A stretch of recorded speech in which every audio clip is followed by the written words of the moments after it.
2015. Meron na siyang 7 branches ang Avail International. Sa iba, 7 countries. Meron siya sa Thailand, Singapore, Indonesia, sa Brunei, sa China, tapos Malaysia. Asan na yung puwan lang? Sa Pilipinas at saka sa China. Dalawa yung Haba naman yan. kasi night. Mahaba na yun ang ano. Light move. Yung ano, Night yan Night. Tapos ito night din to. Ay, sorry po, nalaglag. Okay lang. Mas mabuti yung pareho sila night. Mutal? Mabango yun eh. Oo. Lumot dyan.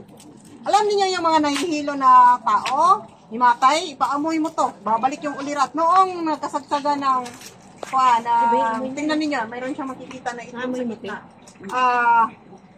Noong Yan ang ano niya. Misa di Gallo, nag-serve ako ng pagiging isang assurance.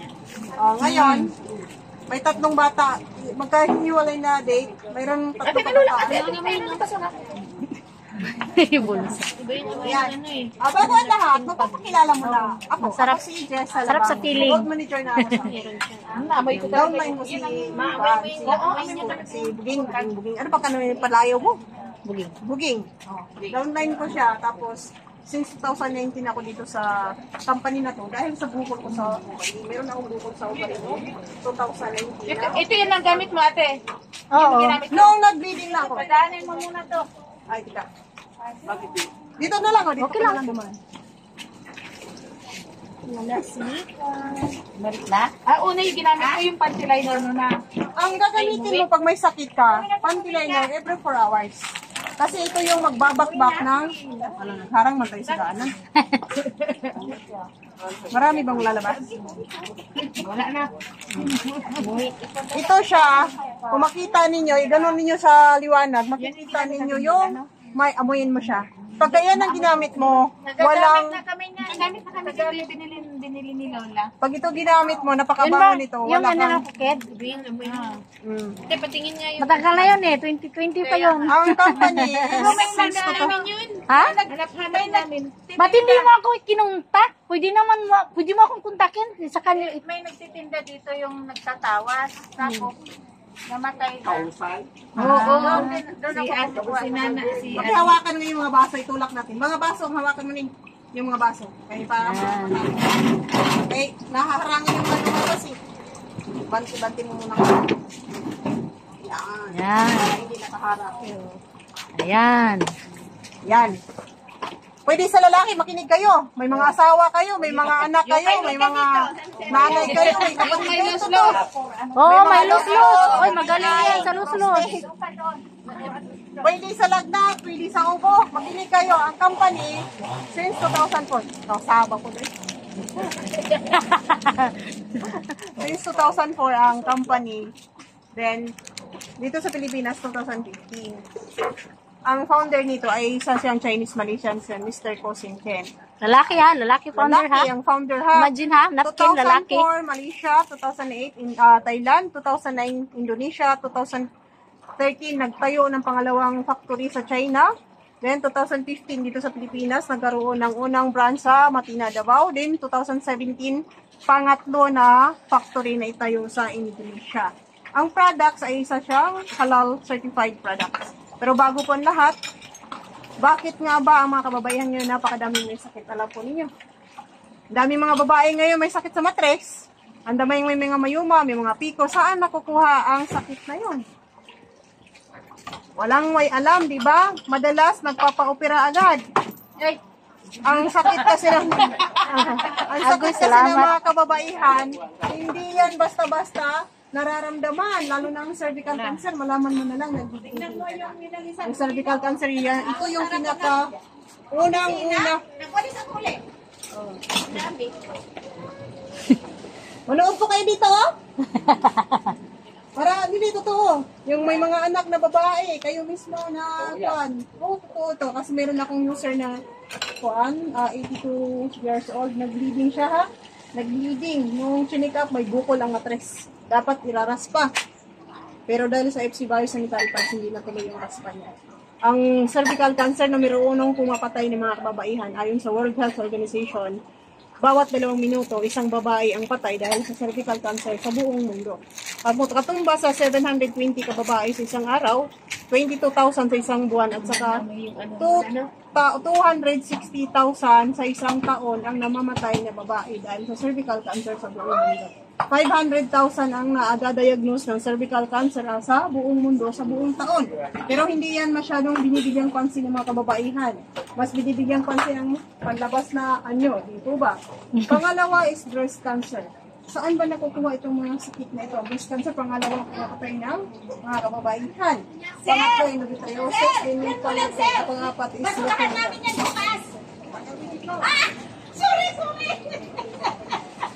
Okay, dito. Itong mayuma, pinakamarami na post na natatanggalan ng matres ang babae. 3 pataas babae na encounter ko araw-araw na walang matres na Sorry sir, akala ko. Hindi mo gamitin. Ang mayuma, ayun yung mga parang namumuong dugo sa loob ng matres dahil sa hindi lalabas po yung nag-relax. Ipon dun sa loob na bumuha hanggang sa nagiging mayuma siya. UTI. Ito yung, lalo na kung babae tapos pabalik-balik ang UTI, huwag yung dapat binabaliwala dahil yan ay early symptom na ng cervical cancer. Ganun ba? Yes, lalo na yung UTI na, alam niyo yung UTI, minampan ng antibiotic. Ganun ba? Wala siya after 1 week na hindi Ganyan siya kaya nag-inom, ako. babalik na naman. Pabalik-balik yung UTI Cervical ko. problem po yan. Tapos yung mga ganitong mga rashes ng babae. Yan. Pero kinakahiyang sa aminin ng mga babae na may mga rashes sila sa private part nila. Anong dahilan dito? Alam niyo yung mga ordinary napkin. Ano ang sangkap niyan? Alam niyo kung ano, alam niyo ba kung ano? Ang ordinary na napkin, ang sangkap niyan ay nanggagaling sa mga basurang papel. Giniling, idinaan sa bleaching ng 6 na beses. Kaya yung pinaka-finished product ng ordinary sanitary pads, nagtatagay siya ng lason na dioxin. Ang dioxin, ito yung pinakamabagsik na lason na unti-unting sumisira sa reproductive organ ng babae na naging dahilan na ang daming babae ngayon may mayuman. Ayon sa World Health Organization, ang isang babae hanggang 15,000 ka pads ang nagagamit niya sa buong buhay niya mula nang siya ay nag-menstruation hanggang sa siya ay mag-menopause. Ibig sabihin na 15,000 times din siya na na-expose sa lason na dioxin. Paano po yung mga bata ngayon na baby pa lang na-expose na sa dioxin dahil sa diaper. Diaper at ang ordinary sanitary pads. Yan yung sangkap nila mga basura. 130 times na mas nakakalason ang dioxin kaysa cyanide at 900 times na mas nakakalason ang dioxin kaysa arsenic. Cyanide, chemical na ihahagi sa dagat para patay ang isda. Then, arsenic, yun yung sinulubluban ng silver para kumintabuli ang silver.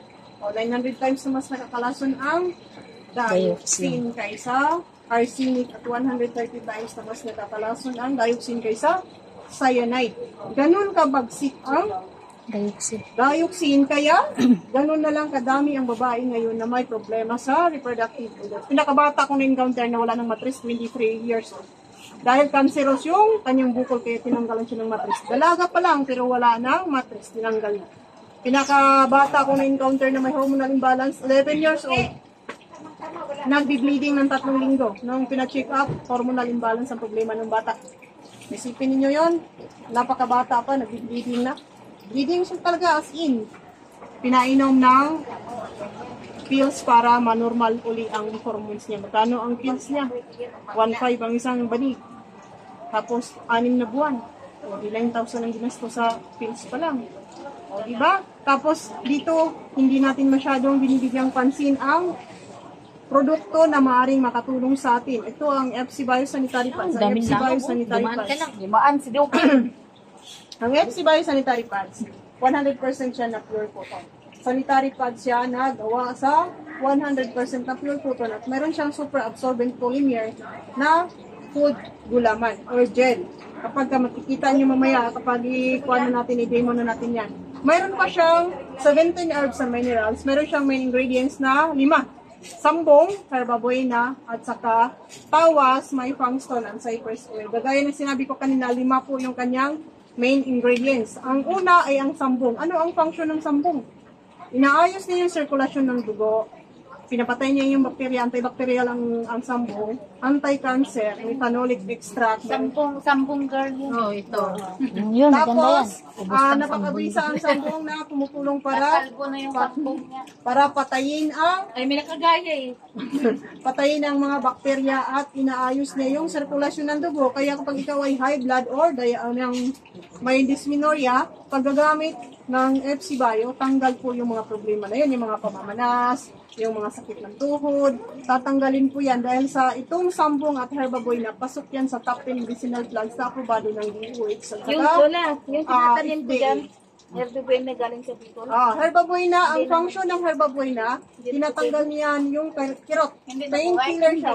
Hindi siya pain reliever, kung hindi painkiller. Then, napakabisa ang herbaboy na magtanggal ng amoy. Napakabisa ang herbaboy na antibacterial. Kaya yung babae na may masangsang na discharge, tatanggalin po pag gumamit tayo ng FC Bio sanitary pads. At wala pong dysmenorrhea. Tapos, ang herbaboy, oy, pwede kayo makinig dito, totoo yan. Pwede na sa mga lalaki. Pwede yan. Oy, pwede yan sa ano, pwede ito sa mga lalaki. Na may loss. Los, yung mga hindi na tumatayo. Yung may mga almoralas, yung hindi na mga tumatayo, seryoso yan. Kala nyo nagbibiro ako. Totoo yan. Ilan na ang tao na natulungan namin na wala ng erectile dysfunction. Yung hindi na tumatayo. Ang dami namin natulungan. Totoo yan. Dahil sa Sakit. sambong. Hindi yan sambong kasi inaayos yung sirkulasyon ng dugo. Kaya lang naman yan hindi tumatayo. Dahil meron siyang mga baradong ugat. Eh syempre pag nalinis yung daanan ng dugo, Kayo naman mo lagi si Lolo ng sampung. Naku, wag na. May araw-araw arawin ka pa.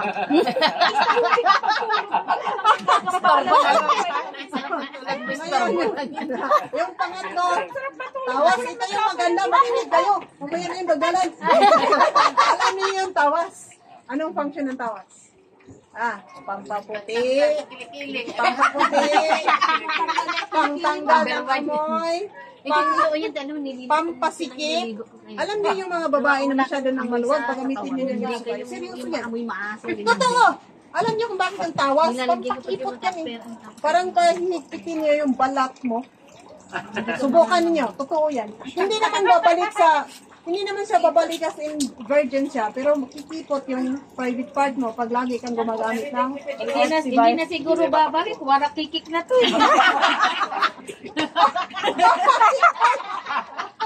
Hindi, yung bata pa kasi asawa nun, no? Ilan na lumabas dito? Hindi siya babalik pagkabalik eh. Hindi lang pito. Yan ang asawa niya. Orang na daw, Pet. Ay, dapat Yan ang asawa niya. Hindi, wala dyan. Para mamaya darating. Orang na, Pet. Ay, akala ko yun ang asawa niya. Hindi ang asawa niya yun. Kulay blue na gwapo. Sige na, mamaya na kasi ang biro-biro. Isin na muna natin. Jodorizer ang tawas, antibacterial. At ang tawas ay nagpapatigil ng yung bleeding. Kaya itong FC Bio, kapag may nasugat, nagbi-bleeding, itatapal mo lang to, ipipress mo lang siya. Ito, ipipress mo lang kung saan nung banda yung may nagbi-bleeding. Tanggal yung titigil yung pagbulwak ng dugo. Kaya kung babae na nagbi-bleeding, ito gamitin mo, titigil yung pagbi-bleeding ng babae. Mayroon ako user na 3 buwan na nagbi-bleeding dahil sa buko. Nag-regla, tapos gamitin yan, titigil yun. Hindi. Yung nagbi-bleeding yung sinabi ko, hindi naman yung... Niregla? Hindi parang bleeding, hindi naman yung regla. Iba ang nagbi-bleeding. Pag ito ginamit nyo, kapag ito ginamit nyo, nagregla kayo, yung mga buo na patay na dugo, ilalabas. So kung yung regla mo ay patak-patak, pag ito ginamit mo, pati yung mga latak sa loob ng mattress mo, ilalabas mo. Nakita mo yung mga nasa kuan ko, testimonies ko, totoo yan, galing yan sa mga talagang users ko. Ang pang-apat is my Fangstone. Ito yung dahilan kung bakit hindi ko ina-advise ang FC Bio na liner ito kapag ang babae ay buntis 1 buwan hanggang 5 buwan. Bakit? Hihigupin niya yung buong dugo. Kaya niyang higupin kahit hanggang 3 buwan na bata. Ng fetus? Ay, nako, yung ito. Alam niyo ba na dapat iraraspa? Iraraspa na dapat ito kasi namatay yung fetus sa loob ng tiyan. Oh. Tapos, nawala ng heartbeat ba? 50,000 dapat yan, iraras pa yan. Oh, ilang pad lang, 2 packs lang yan, yung pink, hindi na ubos. Ulagwa ito. Ano naman ate yung halimbawa, tanong ko lang na, yung ang babae, isang buwan, dalawang buwan na padalawa. Wala pang heartbeat yung bata. Nawalan nga ng heartbeat. Kaya nga nawawalan, ibig sabihin nagbuntis yung babae. Tapos, 1 month pa lang, nag-ultrasound na siya, walang heartbeat yung bata. O tapos, Hanggang hintay na mag 2 months, walang heartbeat yung bata. hanggang ngayon? Hanggat pinainom na lang siya ng laglag. laglag. 2 beses na pagbuntis. Gamitin mo siya ng FC Bar sanitary pads. Ibig sabihin yan, mahina yung kanyang May doon na lang yata natatapon yung mga sahod nila. Kasi may binili silang parang vitamins na yun. Hindi, ito ipagamit mo. Seryoso yan. oo. Seryoso yan. Itong nanay nito yung nalagdag na itong bata na to. Ngayon, 2 years na yung anak niya mahigit. After niya nakunan, ito pinagamit ko sa kanya. Ito, every 4 hours, 2 buwan. Kung halimbawa naman may yung gustong Magbuntis. pero 4 hindi hours. mabubuntis. Oo. Seryoso yan. Oo. Totoo ba yan, Every te? 4 hours, Totoo yan. gamitin mo to. Hindi, meron kasing pinsan Uy, wag ka nang pagano din na Hindi, kaya. yung pinsan ko, sundalo asawa. Bakit? Lagyan mo na. Ilang taon na siya, 38 na. Meron O, pwede pa yan. Malapit ng yun. No? Kinig kayo. Meron akong ongoing Sino? ngayon na 2 buwan buntis yung babae. 15 years na yung kanyang panganay. Oo nga, no. Then, 1 taon siyang walang regla. Yung parang patak-patak lang ba? Sabi ko, gumamit siya nito.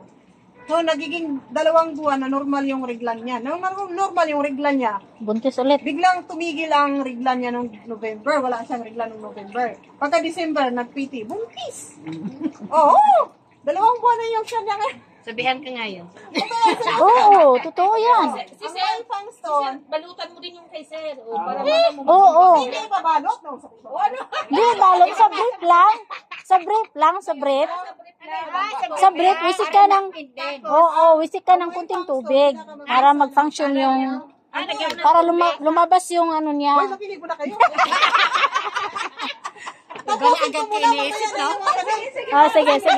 Sige. Kasi si Annalyn May function, napakabisang magtanggal ng amoy. 20,000 times siya na mas mabisang magtanggal ng amoy kaysa sa uling. Di ba yung ref natin, pagka mabaho, nilagyan natin ng uling, paigupin yung papalabas ng Tapos, 20,000 times na mas mabisang magtanggal ng amoy ang may function. So, pagka may babahong discharge sa babae, pag ito ginamit, tanggal talaga. At saka yung magregla na masangsang, pag ito gamitin ninyo, tanggal talaga yan. Wala talagang amoy. Yung maamoy sa'yo is herbal. Paano pag hindi na kami niriregla, gumamit? Ay, kaya panty liner. Kaya nga, pag hindi na kami niriregla, minipus na kami. Oo, panty liner. Anong The best ang gamitin nito. Pwede Pag siya minopause, araw-araw. alam mo kung Oo. bakit. Ang babae na minopause na, mas prone siya sa... Pakinig mo na kasi. Magsige mo kayo daldal. Sige. Ang babae kasi na minopause na, mas prone siya sa problema. Bakit? Ang toxic sa loob ng matris niya, hindi na nailalabas sa pamamagitan ng pagregla. Di ba? So, mas prone ka sa problema sa matris. So, kapag ito ginamit mo, ilalabas yan. Hihigupin niya, totoo yan. Parang mga dark brown o mga dilaw yung ilalabas. Oo. Tapos, dito tayo ng tama.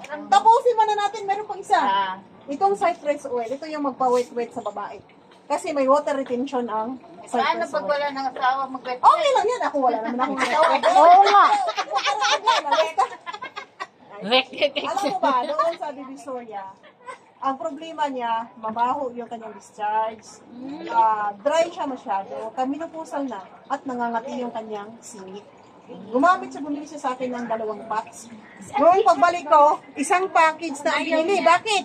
Natanggal yung kanyang babahong discharge, natanggal yung kanyang pangangati, at tuwang-tuwa si mister niya dahil dumulas. Hindi, dumulas!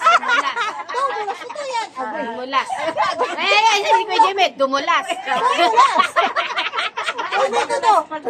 Eh, pakita mo na kasi. Pagamit mo daw kaya, Danji. Baka kakaroon ka ulit ng junior. Ito yung bibigay ng witness ng babae ang cypress oil. Then yung mga lalaki o yung mga kahit lalaki may almoranas, the best gamitin ng Sana abit. sanitary pads. Kasi ang cypress oil, ito yung tumutulong para paimpisin ng almorana. At yung may mga UTI, the best ang cypress oil. Opo. Asan ba sir? Tapos iniwan. Tapos yung mga irregular menstruation, hindi nagre-regla ng monthly or yung sinabi mo na 2 beses nagre-regla, gumamit ka ng Epsibalo kasi yung cypress oil, ito yung tumulong para magiging normal ang menstruation ng babae. Ngayon, ipakita ko sa inyo yung pagkakaiba ng ordinary at saka yung Yan. ikat mo muna kaya yung kuan mo na. Ikat Bakit? mo yung video mo para I-post. masyadong mahaba